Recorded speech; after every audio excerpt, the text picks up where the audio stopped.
What an eventful time period. We meet up again, JP. So much is going on.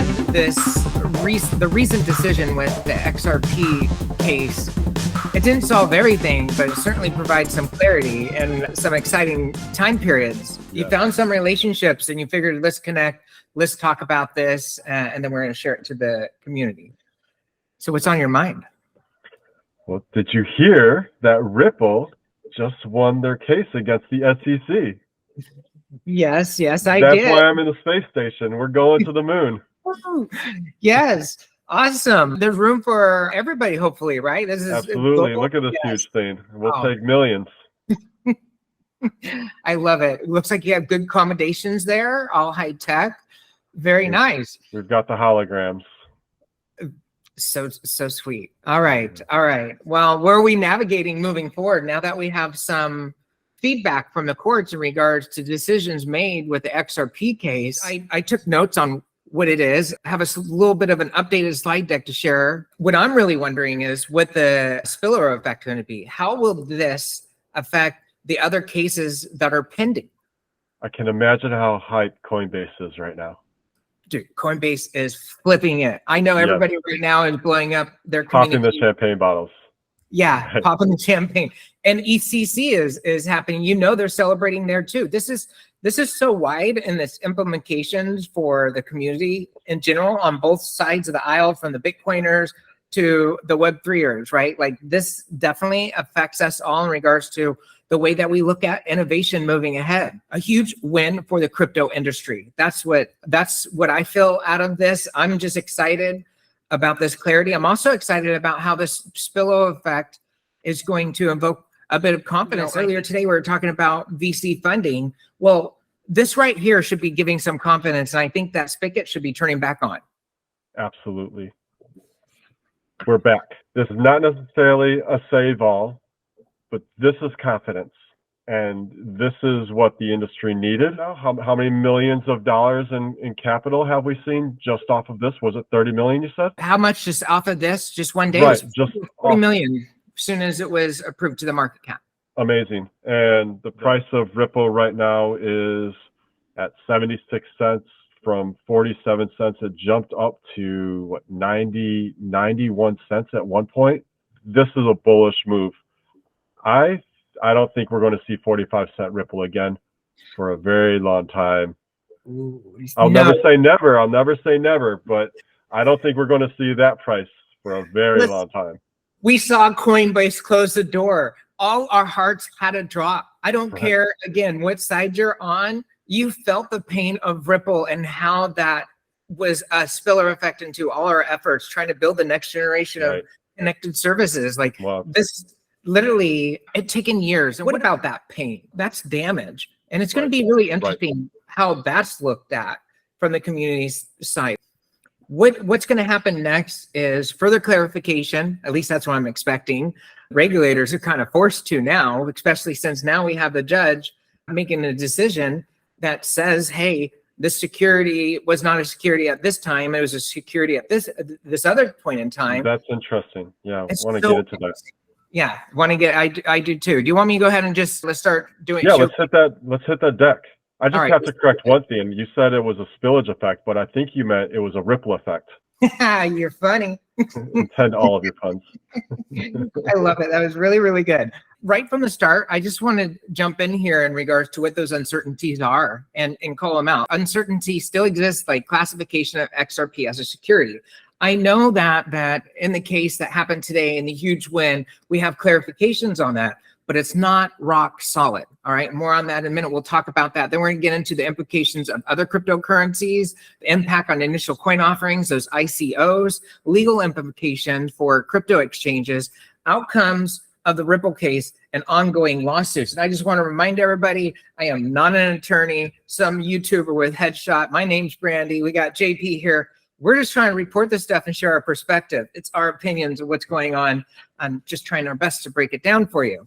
So the classification, let's start with this one and get your thoughts too on this, JP. Classification of XRP as a security. So the court's ruling determined that XRP was a security when sold to institutional investors, but not when sold to the general public. And I think that's the real key takeaway. is we have those two definitions. What XRP did to sell to investors and what they did to the general public seems to be defined now with this case, but it's still kind of uncertain because we are showing that the judge has seen that XRP can be a security and then it cannot be a security, but it's the same token. Same token depends on the application, if it's a commodity or a security, and who's the purchaser. So that is very interesting. I think it goes to further show how complicated crypto can be. I might just be naive, but I'm not aware of commodities that are treated like securities at different points in time. Maybe there are, and I'm just not aware of it because I'm not in that world. But this is really interesting, and as it relates to the education, the level of understanding of the buyer, right? In that there's not necessarily an expectation of profit if it's the general public. In this case, it's more of a tool. It's we call gas and ether, right? It's a commodity that's used to make a transaction. But if one is an institutional investor, this goes back to what we read about BlackRock and Larry Fink making it safer for his investors. This is starting to become more nuanced and make sense to my naive little self here. If an institutional investor is expected to be more educated and is expecting some kind of level of profit, right? So he didn't quite say it, but the judge, the general public should expect to get rugged, and institutional investors should know when there's a rugging about to occur, is almost what it feels like to me. Not saying that like Ripple is a rug, but it's almost like that level of the general public isn't as well educated, and they will do silly things like buy NFTs that won't be worth anything in 24 hours. Whereas one expects an institutional investor wouldn't do that. Yeah, the difference between a security and a commodity, the great debate. Listen, I'm going to tell you right now, food can be seen as a security. Have you ever heard of food insurance? Bread, milk, eggs, those core things, we call those commodities, but they too can also be seen as a security. It depends on the light, what's defining this, right? If I'm looking at life like, oh gosh, I need an emergency supply, I need food insurance, I'm going to go ahead and go through the investment process to secure that food insurance, and that will be through options like I don't know, MREs, freeze drying. There's a special way that you would get that, acquire it, and then store it, and you're going to treat it like a security. Now, everyday run-of-the-mill, the food is a commodity. You can go anywhere, get it. It's a fair marketplace. I see how we're still going to have those battles, and it still can be skewed, and we can come up with several different analogies. This case did not solve this. That uncertainty still exists because one judge could say, no, this is a commodity, and then another one could say, no, this is a security. We're still going to have those in regards to case laws moving forward. This did not fully solve that, but it's a huge step forward in the sense that we finally have some clarity. Folks out there in crypto land, when they are faced with the challenge, they finally have some case law to go, wait a second, have you heard this from XRP, for instance? Finally, they get something to say. We have a decision that we can have confidence in for how we make future decisions. And that's super cool. Right, it is cool. Yeah, I scoured the routers, and the Cointelegraph reports. I didn't see anything about an expected appeals, but there are hundreds of cryptos out there, crypto assets, and we can expect the way the SEC has been that this won't be the last lawsuit, right? It won't be the last one. I have a little bit more on how we're going to have that spillover effect, the domino effect, how you want to see it to occur. There's more to come. So let's talk about quickly, like the uncertainty of implication from other cryptocurrencies. So if XRP classification as a security depends on investor time and sell context, there's uncertainty about how this might affect other cryptocurrencies, particularly those that have been named in the lawsuit by the SEC. That doesn't mean that all those have been settled, right? And there's still uncertainty. The case that was presented and decided on has a different set of parameters that decision affects on how it was made, right? So Again, case law is further going to be utilized here for reference, but it's not an all be end all in regards to the ruling. It's just going to be used as a reference point. We're still going to get more clarity from other cases that are pending, which I'm going to share in a little bit. Do you mind if I go pretty quick through these, or you want to stop through each one? Well, it sounds like you're saying that this is a case law. This is a precedent, but it's not a huge precedent. So seeing other assets in the future could still go either way. It's not necessarily a given that there's going to be different rules for investors and the general public. That's what I hear. Yeah, and that's what I see too. Like when you do go the market cap, we don't see XRP going past its previous all-time high, which I think was like $4 or something like that before. I mean, we are still held back there for such an earthquake of decision to occur. That's because we have these underpinnings of uncertainties that are still not resolved, although this has given a lot of confidence in the marketplace, and we all are certainly excited about it. And I'm willing to bet that we're going to still see an influx of revenue pour in, because more and more folks are going to be waking up to news about this recent move. That's going to impact the market cap, but I just don't see the huge move. Now, people are saying, hey, I've seen the rumors like, oh, $25 XRP immediately. Potentially, we could see something like that if this was such a blanket across the board, black and white. We know exactly what it is. There's a line in the middle. This is so easy in regards to certainty, but that's not what we're seeing here. This is just like we took 2 steps forward, but we also have to take a step back now and look at what the real ramifications are, especially when it comes to other assets that might be in flux because they have pending cases. Oh, if that ain't life, I don't know what is. Oh, yeah, right. Catch 22. All right. The impact on initial coin offerings. We talked about that in the previous. This too is an uncertainty. We could continue to see that this will be an uncertainty. I do want to emphasize on this that 2017, when the craze of ICOs happened, craze.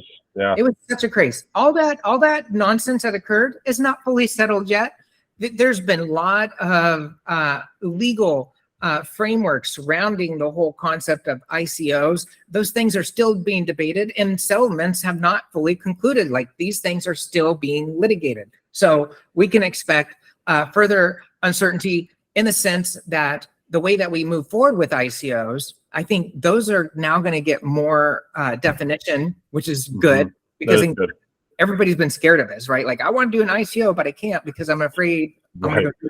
And you're really just trying to do the best thing. You're trying to do the good work of starting a business, being entrepreneurial, being a founder, creating and growing, fostering opportunity. You're doing the right thing, but for some reason, we just can't get the tools that are easy for us to use to work for us because it's illegal, or we don't know if it's illegal or not. We don't know if we're going to lose all of our assets or what's happening because of this new tooling. Without a doubt, starting an ICO is much less friction than going through the standard, SPAC or public offerings. So it's like, this really does mitigate friction and allows people to secure revenue, especially right now when we're seeing crazy interest rates. And like we reported earlier, when we were talking during the morning show about the fact that venture capitalism has been withdrawing. They just need clarity and confidence, and ICO is a tool in the toolbox. It's a shame that it's got such clarity would be nice. I have mixed feelings about an ICO. Take a SPAC, which is a centralized investment, and how many of those actually panned out, how many of those hurt general public investors.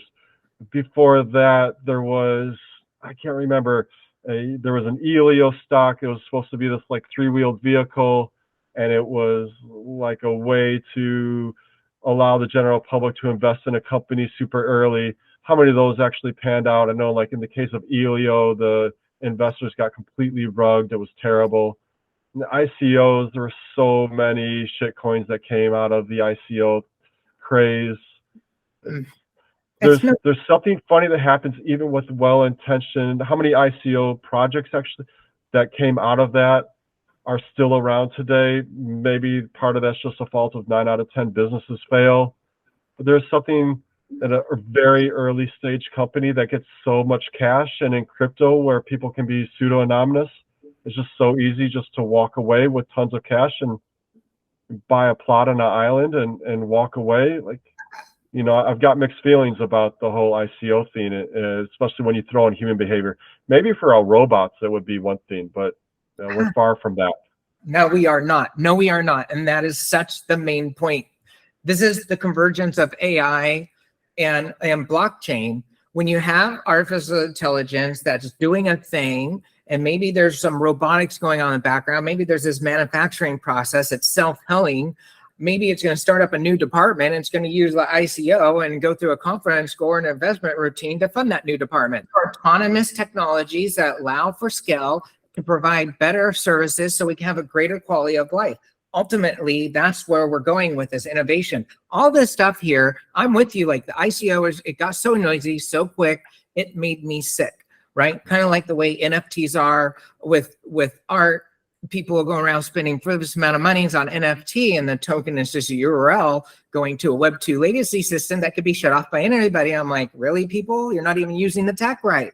That's because you got bad actors. We can't control them. But as this space matures, we're going to see a flipping curve, and things like this XRP solidifying certain statements in regards to giving us clarity about certain aspects that have been done historically that was questionable about security or not. Now we're finally getting clarity, and this is all going to help the next generation ICOs. JP, you watch. We are going to see ICOs become not only the next big thing, but the standard thing for global funding when it comes down to business operations. It's not going to happen anytime soon, but it's on its way there. It's pretty interesting. We can do it in a way that doesn't hurt the general public, then I'm all for it. Let's bring it.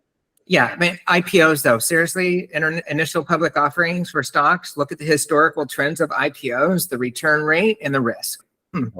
Right. Kind of very similar. So the legal implications also with uncertainties go to these exchange platforms like Coinbase, where they might not get penalties for listing potential securities when sold to the general public, but it's uncertain whether this interpretation will hold up in future cases for further regulation. Again, this is just reference to case law until Congress comes together and gives us a solid framework that outlines these things. This is the best thing for the industry, is to get case law, but still provides a certain amount of uncertainties. And there's one more.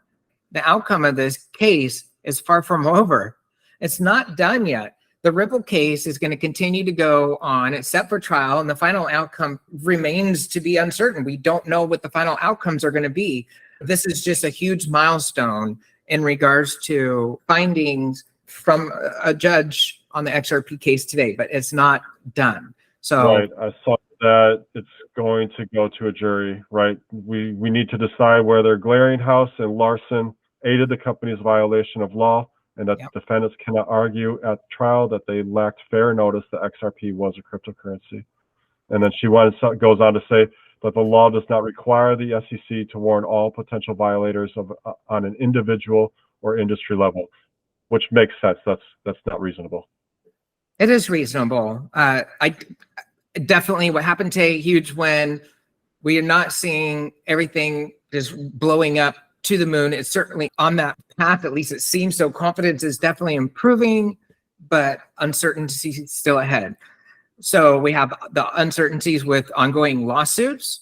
There's many of those. There's numerous. We can get into the details. Matter of fact, I have notes on it towards the end in regards to certainties, because I want to convert this over to all those good things, which let's talk about the certainties, JP. We got the court ruling on XRP. We know that's amazing. We have institutional investors' knowledge. We want to talk about that. And then what about the cause and effect here with the Howey test and its usage? You've heard about that Howey test, right? Absolutely. So that's so funny. Like how we test. All right. So then we have the ongoing cases with the SEC. That was promised that I shared previously. Then we're going to go into the charges against Celius and Alex. Can you pronounce his last name? I have such a hard time here.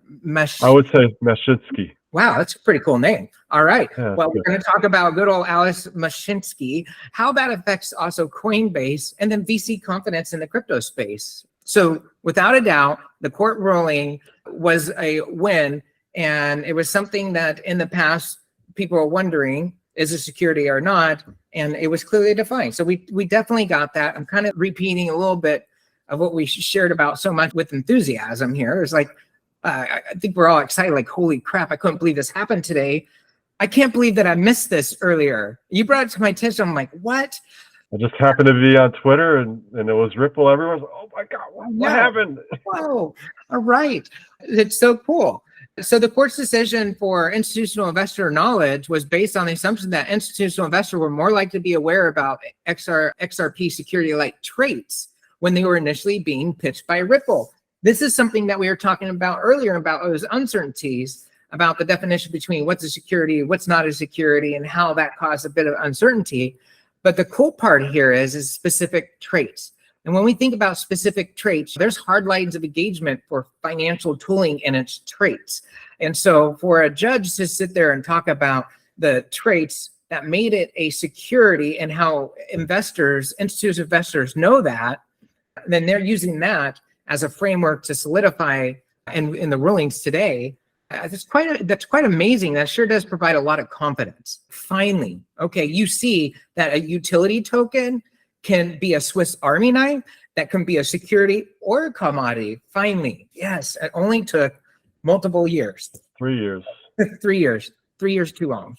Ripple will be a commodity that we can actually use to transfer our assets across borders. Ripple's going to be able to do the thing that we intend to do.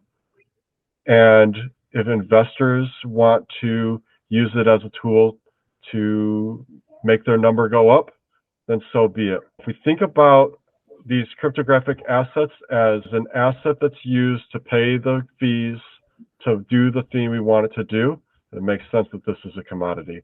And hey, if the number goes up and you've got a bunch of it, good for you. Yeah, and it also could be a security. And then it could be a security.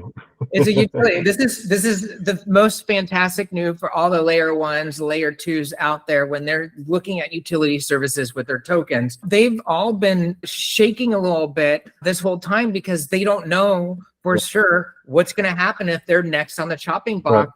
And they're just, again, trying to do, we're thinking about the good doers out there, right? So it's the grass is green here. This is all the folks that are doing the right things. They're scared, and it's not right to feel scared. Right. Yeah, it's not right to feel scared. No. It's not good for the leaders of this industry. And I like your metaphor of the Swiss Army knife. It's a brave new world of what money can be and what currencies can be. Honestly, it's fascinating. Yep, and that sounds like a trait to me. If it could be money in a digital world using a network like XRP, well, then that would be a trait. Certainly interesting. So then the Howey test usage. So the court used the Howey test created by the Supreme Court to determine whether certain transactions qualify as an investment contract. In its deliberations, the Howey test will likely continue to be used in future cases concerning the classification of crypto assets. And what this means is during the breakdown, why the judge was going through what's a security, what's not a security, how the trait made XRP a security at one time for institutional investors and it didn't for the others, they used the Howey test. And so this just solidified again, the Howey test. The SEC must be like, yay, finally. They're going to get some problems out of this. Hopefully they celebrate a little bit like, oh, finally the Howey test did work. But SEC, you got some problems. You got many other cases. And this recent ruling kind of threw a wrench in all of them. Yeah, I hope this pulls back the chain on the SEC a bit. It certainly should. It certainly should. Because they have multiple cases that are going on against several crypto companies, including Binance, Coinbase, and Gemini. This is ongoing efforts by the regulatory body to regulate the crypto market or manipulate, however you want to say it, because when you hold these ecosystems back, they're not able to do and flourish and damage is being done. I can't wait for that to finally float to the top because it's not cool really to do it. It's like shutting down the mom and pop in downtown square for some reason turn off their ability to accept transactions. Now they can't sell anything. Then they close their doors out of business. And before they were a fantastic small business that the community loved, but because of not having fair access, they had to shut their doors. That's what this reminds me. It's like being bullied. And SEC, it's like, come on, you guys. It's about time. We're seeing some changes in the ongoing cases here. Binance, Coinbase, and Gemini, those are only a couple. There's a ton of cases that are going on, such as the one with Celsius and Alex Mashinsky, which the SEC is one of 4 authorities that filed charges against them.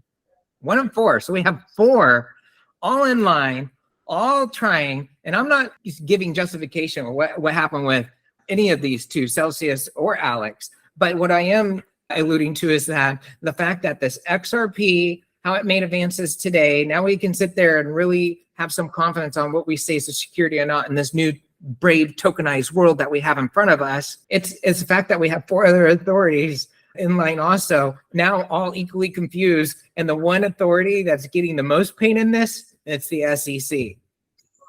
It's just like, yes, finally.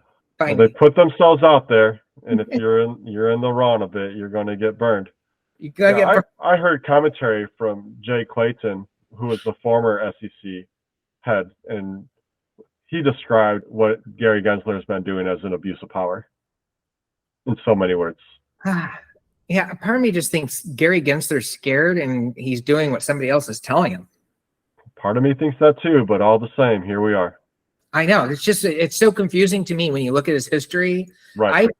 I watched his courses at MIT, and I actually thought he did a really good job. And I saw what I thought was passion, and what I've seen as at the helm of SEC is. I've seen songs, auto-tune songs featuring Gary Gensler praising specific coins as great commodities. It's sad. It's sad. And so then we have Coinbase, and as a result of what happened today, we can expect that Coinbase is going to be relisting XRP. And imagine when all the switches come on for XRP. So we've seen price movement today with the case, and this price movement is happening with large institutional investors, the rich, who have access, and we don't. What we have access to is platforms like Coinbase and fantastic decentralized options out there with the DEXs. They're just not on right now. So we don't really have the ability to trade or do these things. We have to get really creative to be able to score some XRP. Right. Well, I saw Coinbase is going to relist. They are. So it's confirmed. That's what I saw. Oh, that's excellent. And that's what I'm expecting out of this. And then I think about all the other tokens that have been delisted. Imagine what's going to happen with the next wave of listings. We're going to see like an army of ones that were taken down because of this conflict with XRP security, the definition. Now they finally have some confidence interval. When Coinbase relists, that turns on, that's going to affect the market cap. We're going to see more market making power go on. Volume's going to come back into the market. It's going to be quite energizing, and it could happen within days. I don't know exactly what I'm doing. I'm just getting prepared to do something. I'm like, oh my gosh, there's going to be an opportunity in all of this. So whatever you want to do with your bags, do it and don't delay, right? Don't delay. Yeah. One of the last things we just want to talk about is the confidence of VCs, venture capitalists, and Web3 crypto projects. I really am looking forward, and I think you are as well, to seeing some more influx of monetary support in an industry that's literally been stifled by these unfair policies, making it unfriendly to earn a sustainable living in the market. We're being squeezed out. That's not cool. So about time we have a win in the industry. Like this really is a win for everybody, and it's going to pass through. This domino effect is going to go. I'm confident that we're going to see VC's confidence improve because of this. And what we've seen today should be a blip on the radar. 40 million go right back into the market cap literally after the decision. Like that money was just waiting to go. Somebody in the background, had a little bit inside. They're like, okay, 40 million, some well. But the everyday retail investor, they're finally going to be able to play in a sandbox with more confidence, which then spill over again to VCs. I'm looking forward to the re-energizing of confidence here. Projects deserve it, especially the good ones. Amen. I know. Preach it. Well, that's it for me on the run up. We went through really the certainty that we have in this space right now with this new ruling with XRP, and then also the uncertainty. So certainties, uncertainties. I hope that ends up making it a little clearer for everybody in regards to what to expect next.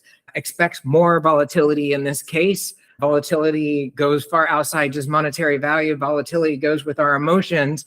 And there's a big psychology effect here that happens, especially with something like XRP. This has been a bit of a touch point for all of us in the industry. We've been waiting for resolution for it. It's about time we got some progress. Yes, it is. Super glad to have this progress. We've been talking about what are the regulations going to do, all this uncertainty, all this doubt in the industry, holding back 80% loss of VC capital in the industries. Come on, VCs. A giant teardown of our developers, losing half of our new developers. It's not right. Decimated, decentralized economies, ecosystems. This is a step back. This is not necessarily a save-all and a fix-all, but this is a step in the right direction. This should give confidence. And any developer out there, if you want to be part of the decentralized revolution, get in here. You have entrepreneurial ventures. You have ideas of something to do. Get in here. Start building. Be a builder in the decentralized new world. Yes. Thank you so much. Hey, I'm glad to see that you got your spacecraft ready. It's certainly bigger enough to carry a lot of passengers there. I can't wait to see your spacesuit next, though. Everyone's ready to onboard. Here, I got my spacesuit. You want to see it? Yeah. Let's go. Yeah, we'll open the airlock. There we go. We're out. Liftoff. Woo. That's so cool. Not yet. We got to save it, though. Come back, JP. Not yet. We're getting ahead of ourselves, so. That's so cool. Yes, love it. That's fun. All right. Well, thank you so much. Good luck to everybody out there. And good luck to you, JP. Thank you so much for bringing this up and meeting today. This is great. I can't wait to report on the next step of this evolving case. Obviously, we're going to be talking about some relisting soon. Hopefully, it's more than just XRP. I can't wait to find out the drama that's going to happen here this next week. Full episode drops on Monday. Bye for now.